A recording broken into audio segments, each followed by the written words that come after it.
The following story comes from this book entitled Humanist Readings in Jewish Folklore, and the title of the story is Abraham and the Heathen.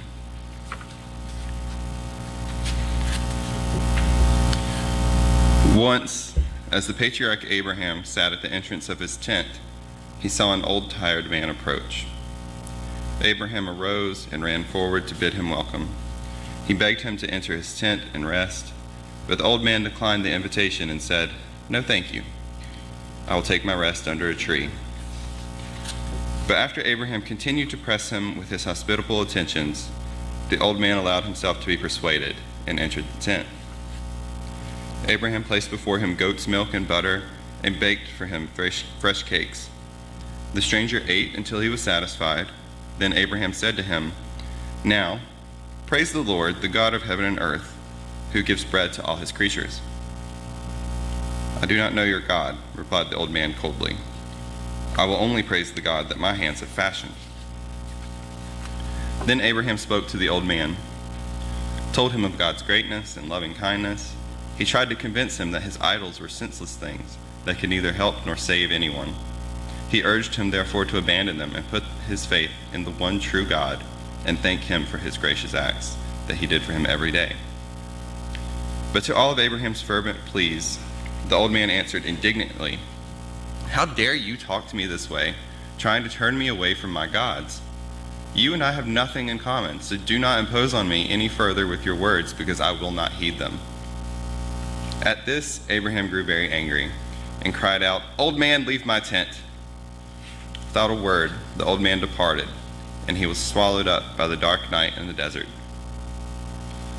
When the Almighty saw this, he grew very wrathful and appeared before Abraham. "Where is the man who came to you this night?" he asked sternly. "The old man was stubborn," replied Abraham. "I tried to persuade him that if he believed in you, everything would be well with him. He refused to heed my words, so I grew angry and drove him out of my tent." Then spoke God, "Have you considered what you have done? Reflect for one moment. Here I am, the God of all creation, and yet I have endured the unbelief of this old man for so many years. I clothed and fed him and supplied all his needs, and when he came to you for just one night, you dispensed with all duties of hospitality and compassion and drove him into the wilderness." Then Abraham fell upon his face and prayed to God that he forgive him his sin. "I will not forgive you," said God, "unless you first ask forgiveness from the heathen to whom you have done this evil." Swiftly, Abraham ran out of his tent and into the desert, and after much searching found the old man. Then he fell at his feet and wept and begged for his forgiveness. The old man was moved by Abraham's pleas, and he forgave him.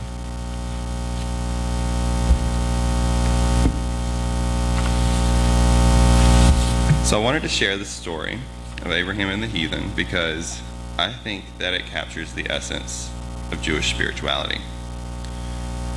It also reveals a tension within Jewish spirituality between the focus on God and the pragmatic demands of morality and kindness. On the one hand, Judaism has a strong tradition of intense focus on the minutiae of proper worship, belief, and ritual practice, which to a lot of people feels distinctly unspiritual and unattainable, and often exclusionary and judgmental. On the other hand, Judaism also has a tradition of downplaying ritual and worship in favor of ethics and social justice and just being a good person, which can feel just as unspiritual and unattainable or too political and mundane. The story of Abraham and the heathen represents not only two of the spiritual paths within Judaism, but two spiritual tendencies within all of us, the otherworldly and the pragmatic. Of course, the story's lesson goes deeper than a false dichotomy. It doesn't advocate abandoning worship, ritual, or God, but rather creating a balance between spiritual and mundane concerns. Jewish spirituality is what I'm going to paradoxically call mundane mysticism, taking the everyday and making it holy. Edgar Bronfman, switching gears a little bit, Edgar Bronfman was the CEO of Seagram's. He was born and raised Jewish, but when he was growing up, his parents seemed to be ashamed to be Jewish, and they treated their Jewish practice as an unwelcome obligation. It was something to just get through rather than a source of spirituality. This led him as a young man to reject Judaism and live a secular life. It was only much later in life that he discovered the joy of Jewish learning and practice from a distinctly secular perspective. And this occurred after going to Russia and seeing the Jews in Russia, Soviet Russia, who were being persecuted by their government, celebrating Simchat Torah. And that was what really sort of sparked his interest.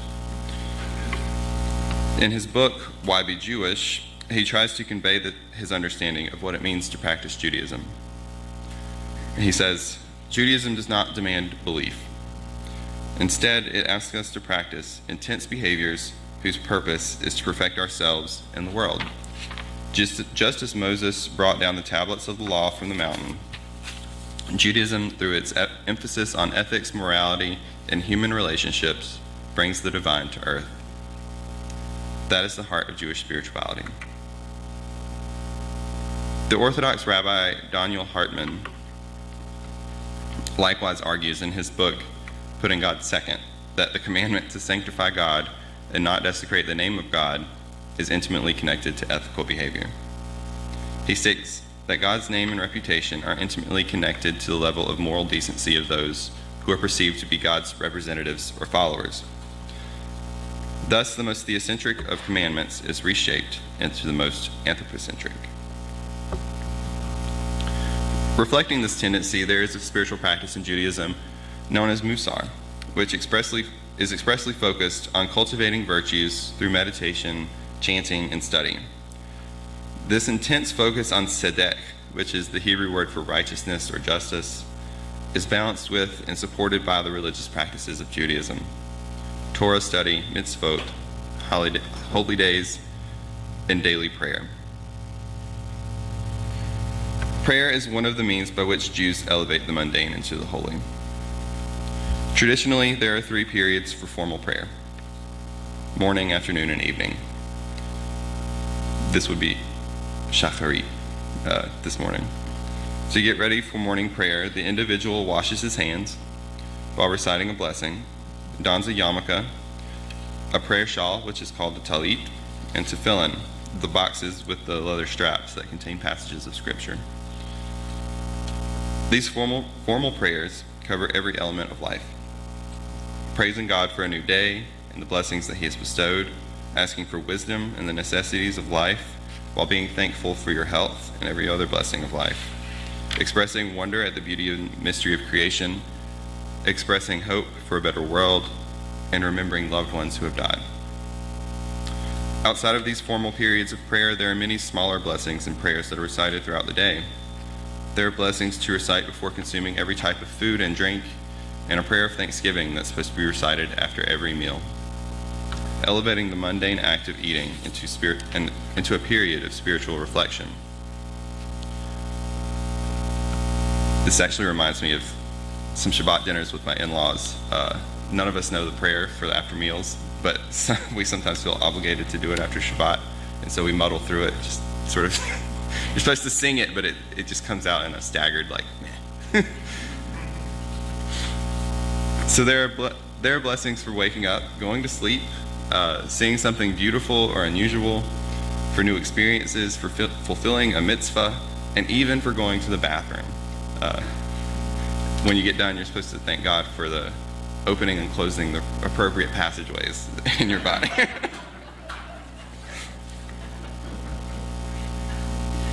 So the Talmud quotes Rabbi Meir as stating that a person must make 100 blessings each day.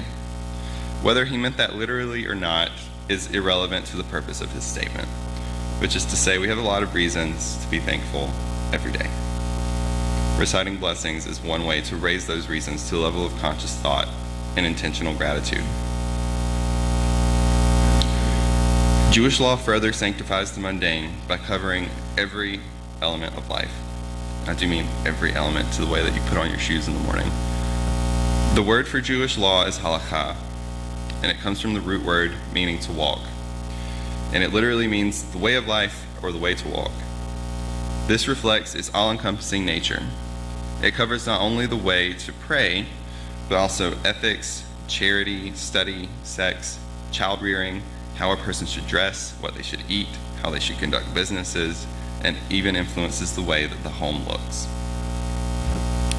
For example, the laws of kashrut traditionally shaped the Jewish diet and made food a religious and spiritual concern. It also shapes the kitchen. You have to have separate dishes for meat and milk. You have to have separate sinks to wash those dishes in. The commandment to inscribe the commandments on one's doorposts led to the creation of the mezuzah, the scroll that's in a case that's attached to the doorpost.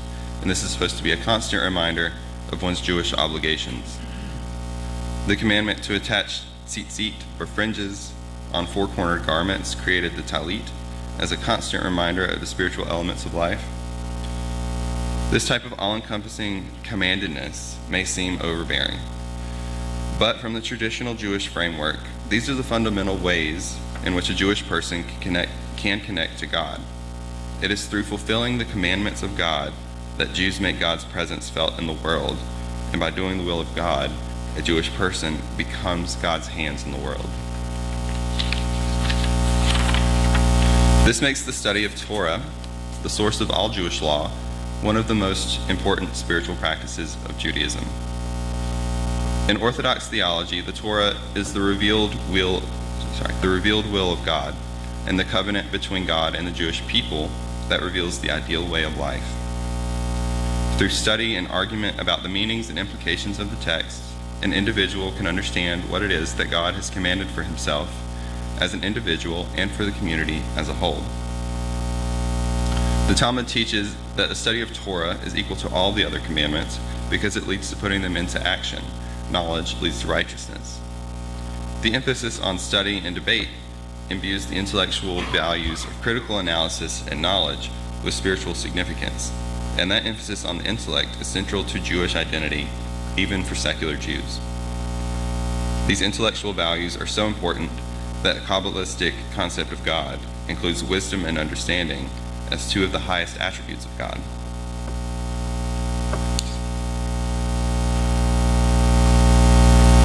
The Halakha and Torah study are also fundamental elements of the Kabbalah. In Kabbalistic theology, God is understood to be the Ein Sof, the infinite. In order for God to bridge the gap between infinity and finite human beings, God emanates 10 attributes called Sephirot, which are portrayed as having distinct personalities and activities. The lowest Sephirah is the Shekhinah, which means the presence of God. And the Shekhinah is the only attribute of God that human beings can interact with. The Shekhinah is portrayed in feminine imagery as a caring mother for the Jewish people and as the wife of one of the higher Sephirot, Tiferet, the beauty of God. When the Jews were expelled from the land of Israel, Kabbalistic theology portrays the Shekhinah as going into exile with her children. And it is through Torah study and fulfilling the mitzvot of the Halakha that Jews can reunite the Shekhinah with the other attributes of God and thus mystically repair the world. The holy days of Judaism also serve spiritual purposes. They affirm our dignity as human beings, sanctify our concept of time, remind us of our connection to the cycles of nature, while teaching the theology and mythical and religious history of the Jewish people through symbol and story. In particular, Shabbat is the most important holy day in Judaism. Abraham Joshua Heschel describes it as a sanctuary in time, a day to stop working and just be. It is a day to focus on spiritual matters and family relationships. The traditional prayers connect Shabbat to the creation story of Genesis, as well as the Exodus story. The invocation of the Exodus story is to remind us that through our rest on Shabbat, we declare that we are not slaves who must unceasingly toil for the benefit of others. By recalling the story of creation, we are reminded to be like God, who completed his work and then simply enjoyed the work that he had done. Shabbat itself is a symbol and foretaste of what the world will be like in the Messianic era, which is characterized as a utopia where we have no need to work or worry. By resting one day per week, we sanctify the mundane labor we have done through the rest of the week We sanctify the time we spend with family and in reflection, and we affirm our dignity and the dignity of others as human beings. The holy days incorporate these elements of Shabbat while teaching the values and stories that have shaped the Jewish people throughout history, as well as celebrating the abundance of the natural world. They create regular periods of holy time in which we can focus on the values that really matter, which makes them integral parts of Jewish spiritual practice. Leora Gubkin-Malikdim, that's the name, argues in the book Jewish Voices in Unitarian Universalism that the spiritual practices of Judaism offer an example that Unitarian Universalists can easily adapt for their own tradition. She particularly focuses on the practice of blessings as a way to create meaningful, direct experiences of the transcending mystery and wonder. And I believe that the broader spiritual program of Judaism has many parallels with UU spiritual practices. Spending time in reflection, meditation, or prayer, saying blessings and gratitude, study and knowledge as intentional spiritual practice, the creation of sanctuaries and time that reflect on our values and important historical events and people, and of course, fulfilling our ethical obligations. These activities reflect the spiritual tendencies that Terry frequently talks about when planning worship services: the path of the intellect, the path of devotion, and the path of service. They are all practices that can be adapted to express our individual spiritualities and serve the purpose of helping us to be more ethical and upstanding human beings.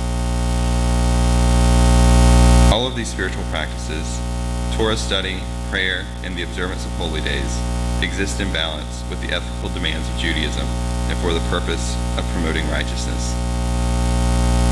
In the book of Isaiah, God excoriates the Israelites for empty ritual observance while forgetting the most important aspect of spirituality: care for our fellow human beings. Quote, "Your new moons and your appointed feasts my soul hates. They have become a burden to me. I'm weary of bearing them. When you spread out your hands, I will hide my eyes from you. Even though you make many prayers, I will not listen. Your hands are full of blood. Wash yourselves, make yourselves clean, remove the evil of your deeds from before my eyes. Cease to do evil, learn to do good, seek justice, correct oppression, bring justice to the fatherless, plead the widow's cause."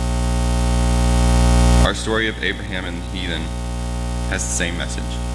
No matter which spiritual paths we may decide to follow, it is absolutely vital that we never lose sight of the most important spiritual practice of all: to care for one another.